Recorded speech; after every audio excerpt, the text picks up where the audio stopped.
pense. Oui, comme je disais, mentalité de petitesse, mentalité de cloporte. Oui, de cloporte. Bon, de cafard. Voilà.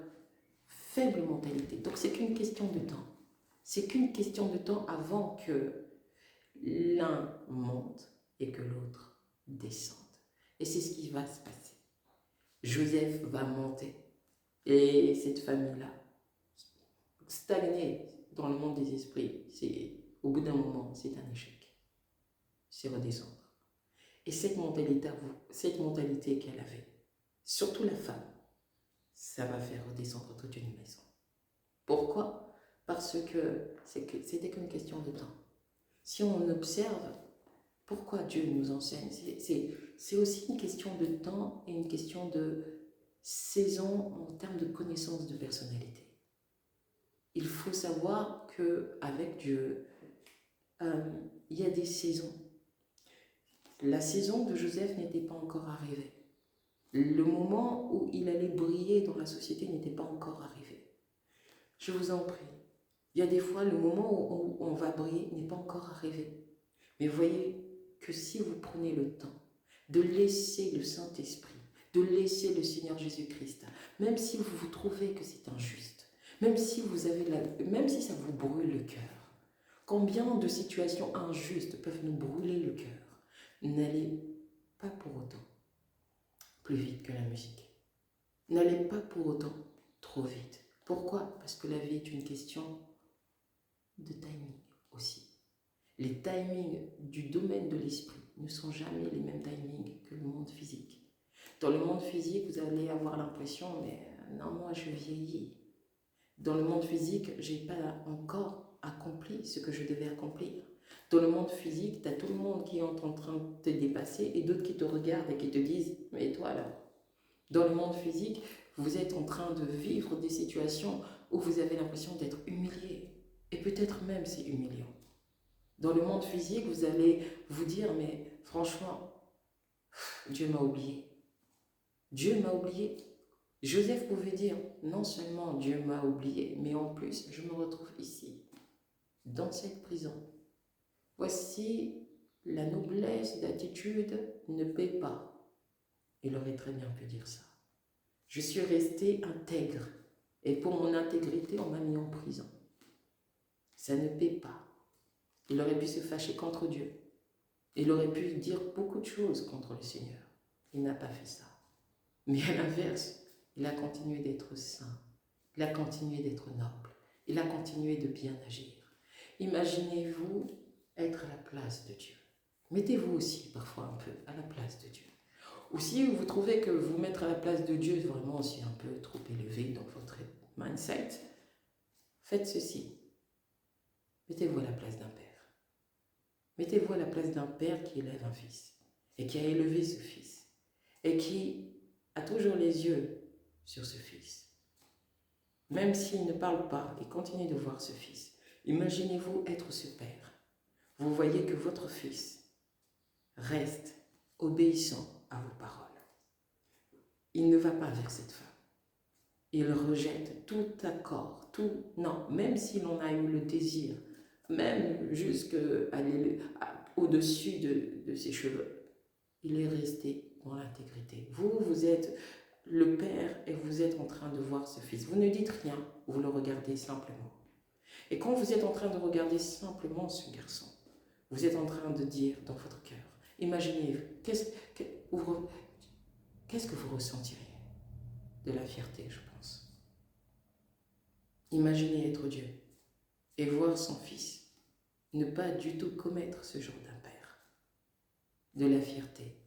Et vous voyez ce fils, il a refusé de commettre ce genre d'impair et bim, il est en prison. Et vous savez qu'il est en prison. Mais là où il est en prison, il ne vient pas vous blâmer. Il ne vient pas dire du mal de vous. Il ne vient pas dire « Ah, tu m'as abandonné, tu m'as laissé ou Dieu n'existe pas. » Fou, j'aurais trop dû. En plus, ça a été. Même ça, il ne dit pas. Même ça, il n'y pense pas. Il y a des gens bizarres. Hein? Il y a des fils un peu étranges ou des filles même bizarres. Mais non, il y pense même pas. Il est tellement intègre qu'il n'a même pas ça qui traverse le champ de sa pensée. Et là, dans la prison, qu'est-ce qu'il fait? Il se met à servir les autres. Mettez-vous à la place de Dieu. Regardez Dieu et imaginez-vous être un père et vous voyez à quel point ce fils-là agit comme ça. Vous feriez quoi? Vous feriez quoi? Ben, parfois c'est comme ça. On peut comprendre le choix de Dieu. On peut comprendre que Dieu ait tellement été content qu'il est élevé d'une manière très très très belle. Ou pouvons-nous le dire, si tu crées ta vie avec le Saint-Esprit, si tu crées ta vie avec Dieu, les hautes valeurs morales que tu manifestes, les hautes valeurs morales que tu décides de manifester, t'amènent là où tu dois aller. Parfois, nous oublions aussi que c'est nous qui activons au travers de la manifestation de notre attitude là où on va. Beaucoup de gens voudraient avoir la vie de Joseph. Beaucoup de gens voudraient avoir la grâce de Joseph. Beaucoup de gens voudraient avoir la carrière de Joseph. Il faut avoir la carrure de Joseph. Sommes-nous prêts à être aussi moral face à la voluptuosité, face à la beauté, face à la puissance même spirituelle, face à tout ce qui est? Est-ce que nous voulons être comme Joseph? Parce que peut-être que Joseph, il a activé sa vie au travers des principes de Dieu. Peut-être que Joseph a écrit l'histoire de sa vie au travers du simple fait de s'être abstenu, de marcher d'une manière peu glorieuse pour lui. Peut-être que Joseph, au travers de cette histoire, l'émanation de cette moralité a tracé, sa vertu a tracé son chemin dans le monde. La question c'est,